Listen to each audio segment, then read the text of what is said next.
Hello students, how are you? I hope you all are fine and you all are doing well in your studies during this lockdown period and during this period of the pandemic COVID-19. As in our previous lectures, we had studied about various modes of nutrition in plants.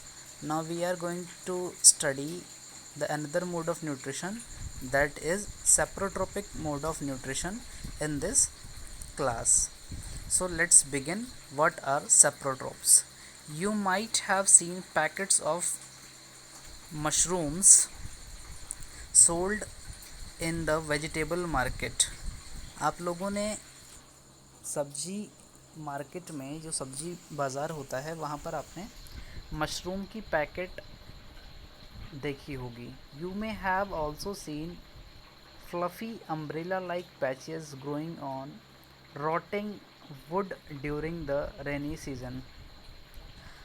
आप लोगों ने fluffy umbrella like patch भी देखे होंगे, मतलब umbrella की तरह छतरी नुमा फ्लफ़ी नरम रोएदार अम्ब्रेला की तरह पैच, मतलब पैचेस देखे होंगे. कहाँ पर? जब लकड़ी जो है सड़ रही होती है बरसात के सीज़न में, तो उस लकड़ी के ऊपर आपने ऐसा स्ट्रक्चर देखा होगा. ये देखिए, ये स्ट्रक्चर आपको दिखाया गया है. ये मशरूम का पैकेट है और यहाँ पर आपको वो फ्लफ़ी अम्ब्रेला लाइक पैच आपको यहाँ पे दिखाया गया है. Let us find out what type of nutrients they need to survive and from where they get them. आइए अब खोजते हैं, ये ढूंढने की कोशिश करते हैं कि इन्हें किस तरीके के न्यूट्रिशन, किस तरीके के न्यूट्रिएंट्स, पोषक तत्वों की आवश्यकता होती है सरवाइव करने के लिए, और ये पोषक तत्व उन्हें कहाँ से मिलते हैं. Bujo wants to know how these organisms acquire nutrients. बुझो ये जानना चाहता है कि ये जो जीवधारी हैं, इनको न्यूट्रिएंट्स, पोषक तत्व तो कहाँ से मिलते हैं. They do not have mouth like animals do. उनके पास जानवरों की तरह माउथ भी नहीं होता है. They are not like green plants as they lack chlorophyll and cannot make food by photosynthesis. और वो हरे प्लांट्स की तरह भी नहीं हैं, उनके अंदर क्लोरोफिल की कमी है, तो उन्हें वो जिसके कारण वे अपना भोजन भी नहीं बना सकते फोटोसिंथेसिस की प्रक्रिया से, तो उनको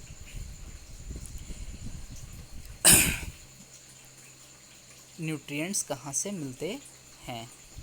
सो now we will study activity 1.2. So take a piece of bread and moisten it with water. हमें क्या करना है, एक पीस ऑफ ब्रेड लेना है और उसे पानी से भिगो देना है. Leave it in a moist warm place for 2 to 3 days or until fluffy patches appears on them. अब इसे किसी गर्म स्थान पर 2 से 3 दिन तक छोड़ दें, या फिर तब तक के लिए छोड़ दें जब तक कि इसके ऊपर एक फ्लफ़ी पैच, मतलब रोएदार परत ना जम जाए. These patches may be white, green, brown और any of other colors. ये पैचेस कैसे होते हैं? ये वाइट कलर के हो सकते हैं, ग्रीन कलर के हो सकते हैं, ब्राउन कलर के भी हो सकते हैं, और ऑफ एनी अदर कलर्स, या दूसरे किसी कलर रंग के भी हो सकते हैं. Observe the patches under a microscope और अ मैग्नीफाइंग ग्लास. इन पैचेस को क्या करिए, इन पैचेस को आप मैग्नीफाइंग ग्लास से देखिए या फिर माइक्रोस्कोप से देखिए. Write down your observations in your notebook. अपने ऑब्जर्वेशन को आप नोटबुक में लिखिए. Most probably you will see cotton like threads spread on the piece of bread. ज़्यादा संभावना यह है कि आप क्या देखेंगे कि जैसे रुई होती है, रुई के धागे की तरह मतलब उस पर कुछ संरचना दिखाई देती है ब्रेड के ऊपर. These organisms are called fungi. इन्हीं ऑर्गेनिजम्स को क्या बोला जाता है?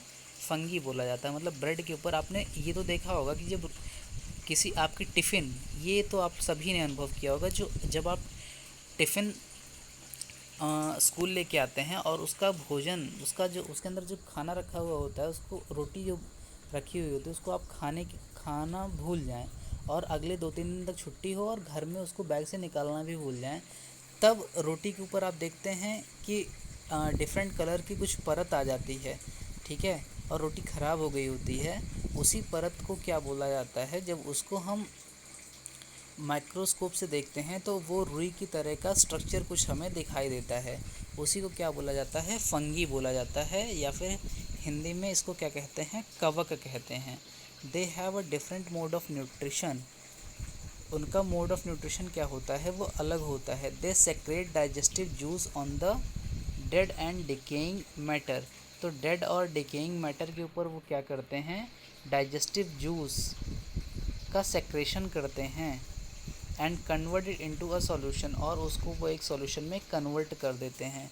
Then they absorb the nutrients from it, और उसके बाद वो उससे पोषक तत्व न्यूट्रिएंट्स को ग्रहण करते हैं। This mode of nutrition in which organism take in nutrients in solution form from dead and decaying matter is called saprotrophic nutrition. तो न्यूट्रिशन का ऐसा मोड जिसमें ऑर्गेनिज्म क्या करते हैं, डेड, मृत या डिकेइंग, जो मरे हुए या फिर जो डिके हो रहे होते हैं ऑर्गेनिजम्स, उनसे जब वो फूड क्या करते हैं, गेन करते हैं, तो उस न्यूट्रिशन को क्या बोला जाता है, उस मोड को बोला जाता है सेप्रोट्रोपिक न्यूट्रिशन।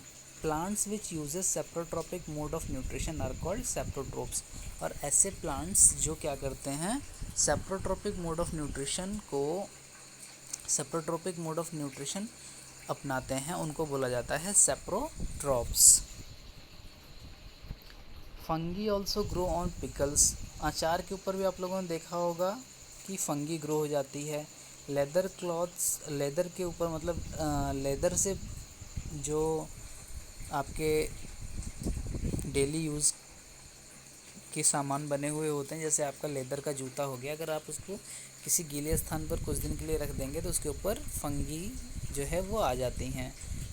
आप अपने कपड़े को देखे होंगे, भीगा हुआ कपड़ा अगर आप क्या करते हैं, कहीं पे लटका देते हैं और वहाँ पर अगर लाइट पॉसिबल नहीं है, तब क्या होता है, उसके ऊपर भी फंगस आ जाते हैं। Other articles that are left in hot and humid weather for long time, और कोई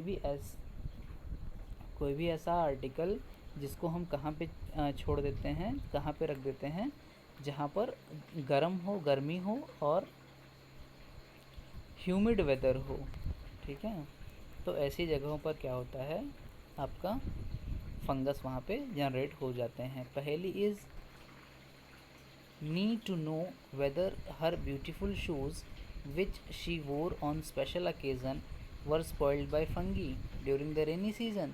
She wants to know how fungi appear suddenly during the rainy season. तो पहेली ये जानना चाहती है कि जो ब्यूटीफुल शूज़ वो स्पेशल कार्यक्रमों में पहनती है, क्या वो ख़राब हो जाएंगे फंगस से during the rainy season. She wants to know how fungi appear suddenly during the rainy season. वो ये जानना चाहती है कि फंगी जो होते हैं वो अचानक रेनी सीज़न में कैसे आ जाते हैं।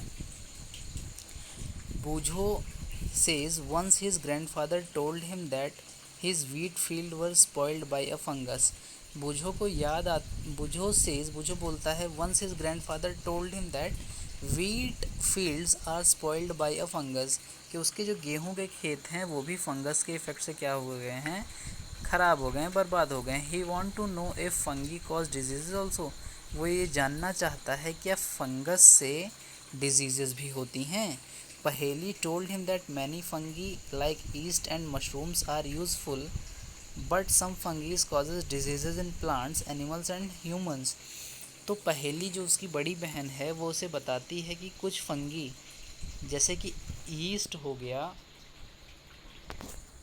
ईस्ट और मशरूम, ये यूज़फुल होते हैं, लेकिन कुछ फंगी ऐसे होते हैं जिनसे कि बीमारियां उत्पन्न होती हैं, और ये बीमारियां पेड़ पौधों में भी होती हैं, जानवरों में भी होती हैं और मनुष्यों में भी होती हैं। Some fungi are also used in medicines, और कुछ फंगीज जो होते हैं वो मेडिसिन में भी यूज़ किए जाते हैं, मेडिसिन बनाने के लिए भी इनका यूज़ किया जाता है। During the rainy season they spoil many things, rainy season में, बारिश के सीज़न में ये बहुत सारी चीज़ों को ख़राब कर देते हैं। Ask your parents about the menace of fungi in your house, अपने पेरेंट्स से इसके बारे में पूछिए कि फंगस का इफेक्ट कहाँ कहाँ होता है। The fungal spores are generally present in the air, ये जो फंगल स्पोर्स होते हैं ये एयर में प्रेजेंट होते हैं। when they land on the wet and warm things they germinate and grow, तो जब ये किसी लैंड और मतलब when they land on wet and warm thing, जब ये मतलब आकर के गिरते हैं कहाँ पर, वेट और मतलब गीली और गर्म चीज़ पर, दे जर्मिनेट, वे तुरंत वहाँ पर जर्मिनेट हो जाते हैं, उग जाते हैं और ग्रो होने लगते हैं, बढ़ने लगते हैं। Now can you figure out how we can protect our things from getting spoiled, तो क्या आप अब ये निर्णय ले सकते हैं कि हम अपने चीज़ों को ख़राब होने से कैसे बचाएंगे। Some organism live together and share shelter and nutrients, अब कुछ जानवर ऐसे होते हैं जो कि शेल्टर और न्यूट्रिएंट, जो एक साथ रहते हैं और शेयर करते हैं, किसका, शेल्टर और न्यूट्रिएंट्स को शेयर करते हैं। Some organisms live together and share shelter and nutrients, this is called symbiotic relationship, इसको क्या कहा जाता है, सिम्बायोटिक रिलेशनशिप कहा जाता है। तो आपसे क्वेश्चन ये पूछा जा सकता है कि what do you understand by symbiotic relationship, तो आप बताएंगे when some organisms live together and share shelter and nutrients, जब कुछ जीव जंतु एक साथ रहते हों और वो शेल्टर और न्यूट्रिएंट्स का साझा करते हों, then this is called symbiotic relationship, तब इसे सिम्बायोटिक रिलेशनशिप कहा जाता है। For example certain fungi lives in the root of trees, कुछ फंगीज ऐसे होते हैं जो पेड़ पौधों की जड़ों में रहते हैं। The tree provides nutrients to the fungus and in return receives help from it to take up water and nutrients from the soil, क्या होता है कि ट्री उनको, पेड़ पौधे उनको न्यूट्रिएंट्स देते हैं फंगस को, और उसके बदले में receives help from it to take up water and nutrients from the soil, और वाटर और न्यूट्रिएंट, सॉइल से वाटर और न्यूट्रिएंट्स के अवशोषण में फंगस पेड़ पौधों की सहायता करते हैं। This association is very important for trees, और ये जो एसोसिएशन है, ये जो कॉम्बिनेशन है फंगस का, या फिर हम कहें फंगस और ट्रीज़ का, या फिर हम कहें सिम्बायोटिक रिलेशनशिप का, ये प्लांट्स के लिए बहुत ज़रूरी होता है। इन ऑर्गेनिज्म कॉल्ड लिचेंस, या कहीं इसको लाइकेंस भी पढ़ा जाता है, अ chlorophyll containing partner which is an alga and a fungus live together, तो लिचेंस में क्या होता है, क्लोरोफिल कंटेनिंग पार्टनर्स जो होते हैं, एल्गी और फंगस, ये साथ साथ रहते हैं। The fungus provide shelter, fungus जो है वो शेल्टर प्रोवाइड करता है, water and minerals to the alga, ठीक है, शेल्टर प्रोवाइड करता है, वाटर और मिनरल्स एल्गे को प्रोवाइड करता है, and in return the alga provides food which it prepares by photosynthesis, और एल्गा क्या करता है, वो रिटर्निंग में, उसके रिफंड में फूड जो बनाया रहता है, जो फूड वो प्रिपेयर किया हुआ होता है, वो प्रोवाइड कर देता है किसको, फंगस को, ठीक है। तो ये कौन सा मतलब आपका मोड ऑफ न्यूट्रिशन हो जाता है, ये हम देखते हैं सिम्बायोटिक रिलेशनशिप के अंतर्गत। This is very important, it is symbiotic relationship, ठीक है। तो आगे हम नेक्स्ट वीडियो में आगे देखेंगे, मतलब how nutrients are replenished in the soil, तो न्यूट्रिएंट्स कैसे रीप्लेनिश्ड होते हैं सॉइल में, ये हम देखेंगे नेक्स्ट क्लास में। तो इस वीडियो को शेयर करिए अपने दोस्तों के साथ, और हम आगे की स्टडीज़ नेक्स्ट वीडियो में कंटिन्यू करेंगे। Thank you for watching the video.